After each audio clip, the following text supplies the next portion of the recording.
Welcome back to Trading Spaces, where we get a chance to actually turn the tables on our own Brian Byers.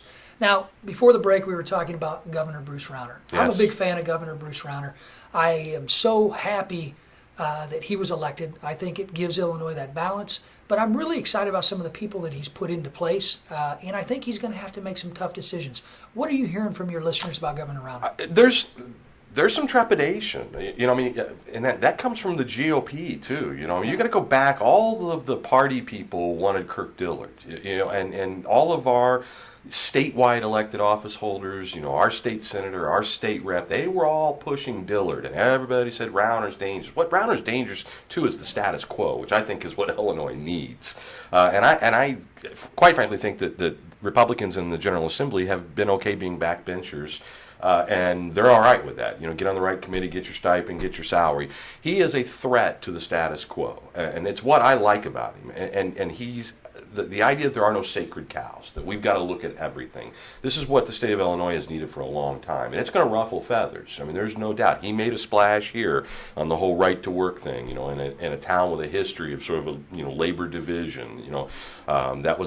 That really played into our mayoral race, just that Rauner push.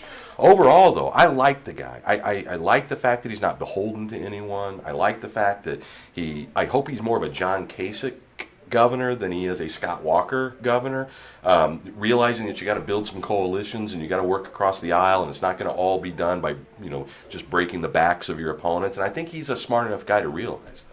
I think so too. I there are areas, and he and I both know, some especially on organized labor issues. Yeah. We disagree on tactics. We disagree on some of the issues that he's addressing. But I truly believe that the governor, like you, is forced to make some very tough decisions, and he has to start at a certain point to get to a negotiated stance. Absolutely. And I think that's what he's doing. We're sitting here in Illinois, where we had a supermajority in the House and the Senate, Governor Pat Quinn, where they passed a 12-month budget and funded it for 9 months. Yeah. And some of the legislators that voted for that and then voted against fixing it did it with a straight face. Of course they do. Yeah, and I don't know if there's just a sense of denial, particularly when it comes to the Chicago folks, that we're never going to run out of money. We've run out of money. You've made promises to people who are counting on pensions, to take care of them, and there's no money left. And at the same time, in the media it gets frustrating because we uncover story after story after story where money is being wasted, and then we're constantly told that's not happening. Baloney. You go to Homework Hangout a couple of years ago, and there's $600,000 in salary going to a handful of people, all paid for with state tax dollars with no oversight. And if that's happening in Decatur, Illinois, just think about what's happening in Chicago with the money that we send there. Well, all you got to do is look at the Governor Quinn's Neighborhood Recovery Initiative. Yeah, where did it go? How do you lose $47 million? Ironically, right before the November 2010 election. And I think that's what frustrates the average American taxpayer. Mm-hmm. It's at the national scale, on the national scale too. We've got, as policymakers, we've got to come up with the ability to say no sometimes, and to be able to say, here's why this is best for the taxpayers. Everybody wants everything. They do, and it's so bad now that as crazy as the Aaron Schock story was, we're to a point where people aren't even surprised. 25 years ago, I think that would have stunned people to find out in life.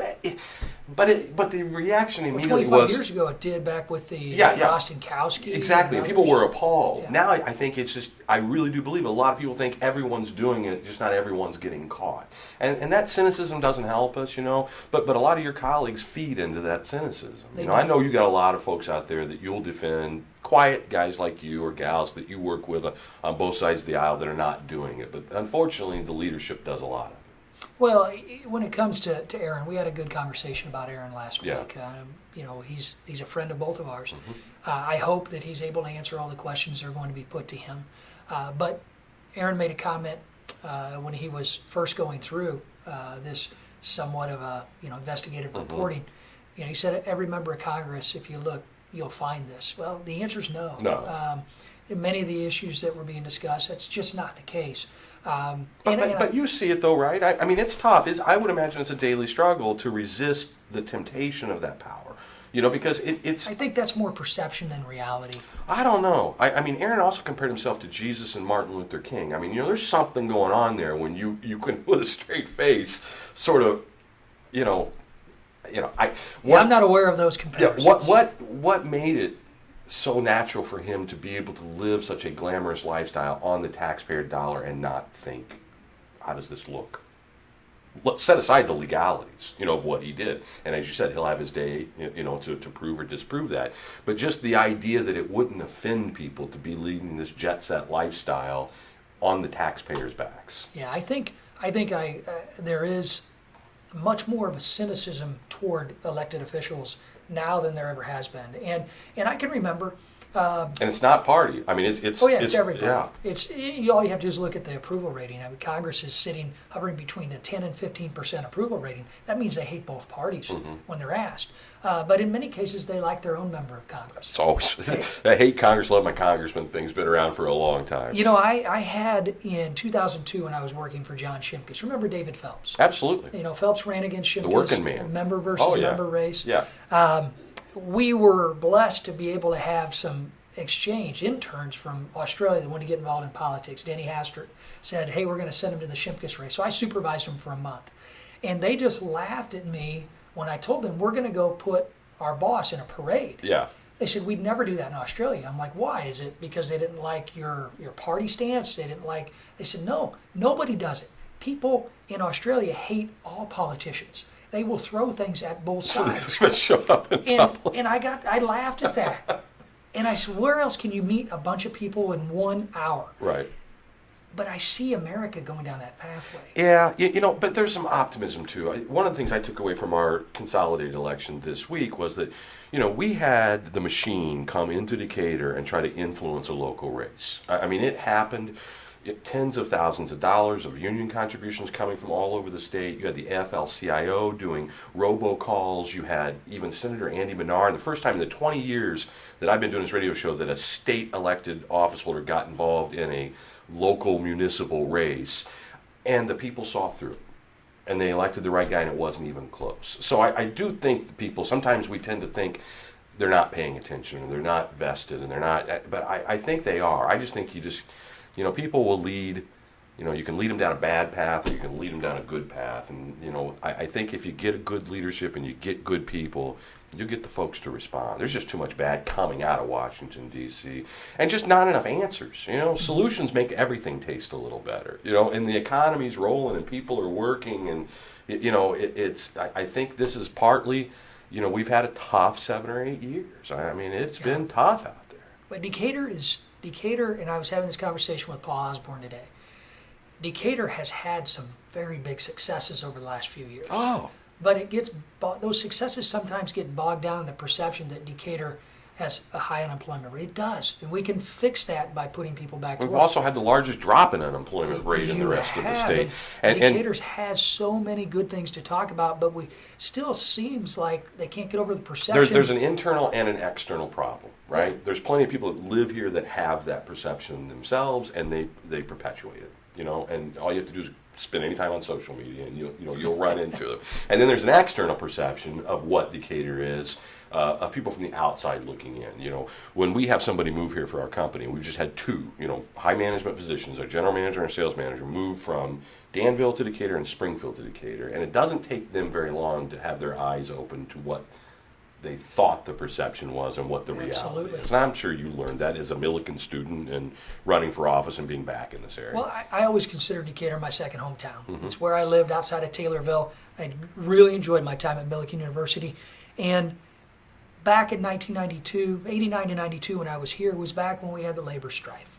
It was back when the area around Millikan was a little more crime-ridden. Yeah. But our leaders... The difference of what it looks like on that West End and at that campus in particular versus 15 or 20 years ago, it's not even close. I remember my wife, who we were dating at the time I was in college, she remembered Decatur as that type of Decatur. So when I kept saying, I'm going to be campaigning in Decatur, let's go here, she's like, what I remember Decatur being is much different than it is today. Now my wife is up here with on a regular basis with her girlfriends, going to the gin mill, going to Taproot. We were just at the beach house with a couple of friends Friday night. It's packed, it's vibrant, and you see the successes, but you only see them if you experience them. And that's what we have to do as folks who are big fans of this community, is bring people in, change their perception. And speaking of perception, in D.C., obviously I get a chance to know a lot of people on both sides of the aisle, and the perception in the 24-hour news cycle about many of the folks I serve with are much different than what the realities are. In your case, you've met a lot of people, and I'm not just talking politics. Who have you met in your radio career that you thought would be much different than they were in person? Okay, I'll give you a couple of examples. We brought Sean Hannity to town twice, two different occasions. He had a book out both times, and they'd go on a book signing tour. And if you're carrying syndicated programming, if you bring one of those guys to town, there's more of a local connection to. First time he came through, Hannity and Combs was just on the air. He was just getting that taste of syndication and success, and man, he couldn't have been nicer and more humble, and was just. Second wave around after he, been successful, not the same guy. And he wasn't terrible. You could just see how, you got to gut check yourself every day. When you're successful and you get more success, some people will hate on you just for being successful, but you also got to make sure you're not getting full of yourself. It's easy to do. So it's funny just to watch that transformation from the first visit to the second visit. Tony La Russa, we brought him to town. He had a book out as well. And we had a book signing with Haynes and Essex, and that was just a couple years ago. Yeah, a couple years ago. After that great 2011 World Series win, the whole David Freese thing. That was his last year, and the book was great. I didn't know what to think of Tony La Russa. As a Cardinals fan, he always seemed aloof to me. He didn't get along with the media. He seemed a little surly, and he showed up in a pickup truck, no entourage, nobody with him, wearing a T-shirt. He wanted a place to change and put a shirt on, and he took care of our sponsors. We had a little VIP thing here, and then we went over to the book signing at Haynes and Essex. He was supposed to be here 2 hours. He stayed almost 6 hours and signed like something, 2,500, 3,000 books. Took off his World Series rings, let everybody just... I was terrified somebody was going to take one of them, because they were just out there on the table. But I mean... Whatever perception I had of aloof or kind of grouchy or not friendly, he made eye contact with every person through that line, had conversations with them. They always, when you do a book signing, they always tell you, the publishers, you got to keep people moving through, no personal autographs. Well, that's okay if the author cooperates, but he was just fantastic. Blew me away. That's great. Yeah. I mean, I see that all the time. Now, we'll do a couple quick questions. Yes. The shyest person you've ever had on? Oh, that's tough to say. Some people you think will be great guests turn out to be really bad guests, and some people you think are going to be bad guests turn out to be really great guests. We had some great characters in this community. Dale Arnold, who was the president of Hickory Point Bank for years, and with ADM, and I mean, he was, when I was coming up, that was one of the kingmakers. That guy was, and funny as the day is long. I remember him getting a hole-in-one in a golf tournament. It was a mentor, great guy. Get in front of a microphone, he could not talk. And you would never guess it. I mean, with his personality, you'd think, man, that guy's going to be great. And just would clam up and not very good. And then, the exact opposite happens. Sometimes you think, oh boy, this is going to be a tough one to get through. And, they come in and they just surprise the heck out of you. The worst are the one-word answers. Those guys and gals. Yeah, I'll do that next time. Yes, for sure. Yes. now besides Alan Keyes, who was your most surprising guest when it comes to monopolizing the time? Oh, that's a struggle. Who's the best filibuster? Over the years, and I guess I wouldn't say, when I say filibuster, Ray LaHood was very good at what he did in communicating. He was very calm, and he had this tendency to say "look it" like every other 6 words. Does. I know, which just floored me, because I tried counting him one time during an interview, and I lost track. Aaron Schock was very good on the air. Aaron was smooth. I mean, he knew how to handle the media. We went to the Republican convention a couple of years ago in Tampa and did our show down there, and I'm drawing the blank now. Former Ambassador John Bolt was unbelievable as a guest. And you talk about a smart guy. Oh, yeah. Not everybody agrees with him, but man, that guy, at 6 o'clock in the morning, he was on. We got to visit with Geraldo Rivera, who looks much older in person than he does on TV, and that mustache is like hypnotizing. You're sitting there trying to think of a serious thing to talk about, and all you get is this. We've had some testy ones over the years. When Dan Calkins was up for re-election and eventually lost that next week, he actually threw the headphones off and stormed out of the studios. We had to talk him back in. So you get a little bit of it. Oh, yeah. I had no idea. Yeah, we had a huge meltdown with former Mayor Gilbert from Borough Forsyth. But 99.9% of the experience I've had in the 20 years of doing this, whether it's on the air or meeting somebody in person or going to an event, 99.9 has been a positive experience. I think my reputation as being controversial is much greater than the actual reality of it. I mean, occasionally you run into somebody that has a bone to pick with something you've said. Most people say, you know what, you speak your mind. I don't agree with you all the time, but at least you're there doing it and you're giving people a forum to express their opinion. So most of it's positive. Well, and it's no different than my job. Yeah. People will respect you if you come back, and they may disagree with the decision you made, but if you explain why. Here's where I stand. You don't have to stand that way. There are occasions I have a job where people like to tell me how to do my job.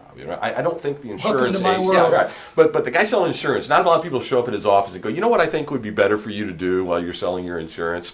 But everybody, when you're in a job like this, they've got thoughts and suggestions on what you ought to do. And it's still a great pleasure to meet listeners. I've been doing it a long time. Decatur's not a big town, but I still get every day meet new listeners or people that I've never met before that have listened for a long time. Radio is very intimate, so they think they know you. And so when the conversations start, they approach you in a very familiar way, and your brain has to process down to, have I met this person? Because they're acting like I've met them. And oftentimes, just because they've spent an hour with, 5 days a week for 5 years, listening to you, they know you. That's what I love about radio. Grocery stores. Yeah, walk absolutely. In, you can't. Some days there's something to be said for a little bit of anonymity. Going on vacation's a good thing.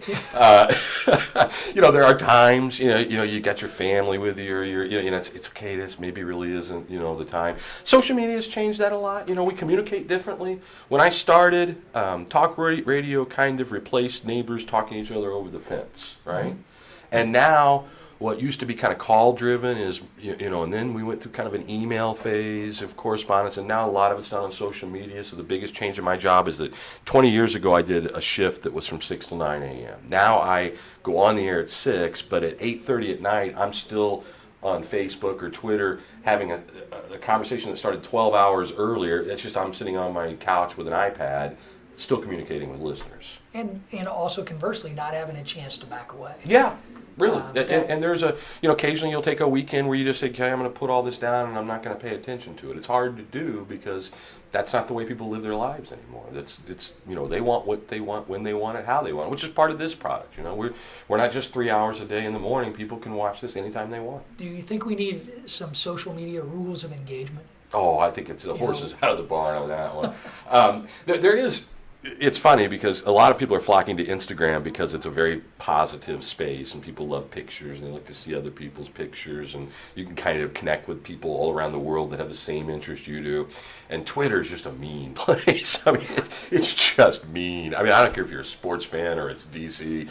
Everybody. But at least they only have 140 characters to do it. It's brief. Facebook's so passive aggressive. Everybody's got all this drama in their lives. But it does give people a forum, and it gives us a forum and a way to speak directly to our listeners. And that's great. I mean, we did a Team Soy ticket window giveaway. Just on Facebook this past week for opening day tickets that reached 163,000 people with one post. So you do, if you have the platform, you have a pretty powerful tool there. Well, I know we're going to wind this down. You didn't bite on the social media rules of engagement, but you're a public person. We just talked about that. I'm a public person. There are some times, like I said, anonymity is a good thing. So what's the best rule of engagement? You're sitting down, and I get this too. You're sitting with your friends. You get your meal served at a restaurant, and somebody wants to come up and talk to you. Yeah.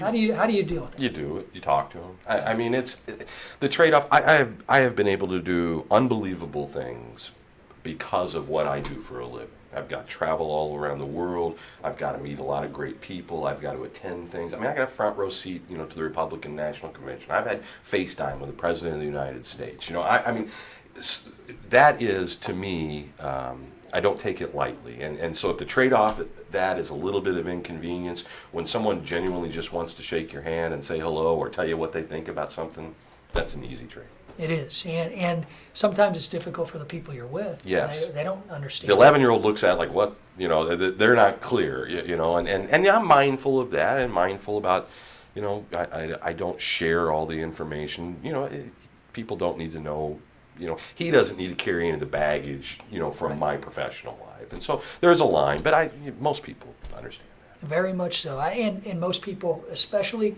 in areas like Decatur, are very, very respectful. Yeah. You know, you'll walk into a restaurant, you'll hear the yeah. I stay away from bars. You know, I don't want to be in a bar at 10 p.m. Nothing good comes out of that. I can barely stay awake after 10 p.m. anyway. But, you know, I've had that happen numerous times. I love talking to people at the grocery store, be able to talk about issues that are surprised they get a chance to address certain issues. Many of them just want to say hello. And most of the time, it's the same way at the restaurant. Yeah. You know, sometimes if the conversation goes a little further, I may say, you know what, can we chat after sure. we eat? Yeah. And I'll be happy to come up to the bar. I'll Yeah. buy you a beer, or I'll buy you a drink, and we'll talk about these things. But, you know, these are issues that I think a lot of folks in your profession, you know, our profession, they face, but it also humanizes you. And that's what I think a lot of folks don't realize in your profession is you're still somebody who's part of the Decatur community. You're still somebody who grew up here. Yeah. You're still the same Brian Byers that went to grade school with folks who still live here. Yeah. And that never changes. No, I love this community, and that makes it's enjoyable being able to be a part of solving problems and helping people and making things happen. If it was just getting up 3 hours a day and giving opinions about something, I don't think that would be enough to sustain what I want to do in life. But being able to raise 1 million pounds of food or $10 million over the last several years, you know, for charities, to be able to help with economic development, to be able to keep telling the good things about Decatur, you know, that's the joy of the job. And we have seen progress, and we're moving in the right direction. And I think the voters said that on Tuesday, and I think it's great.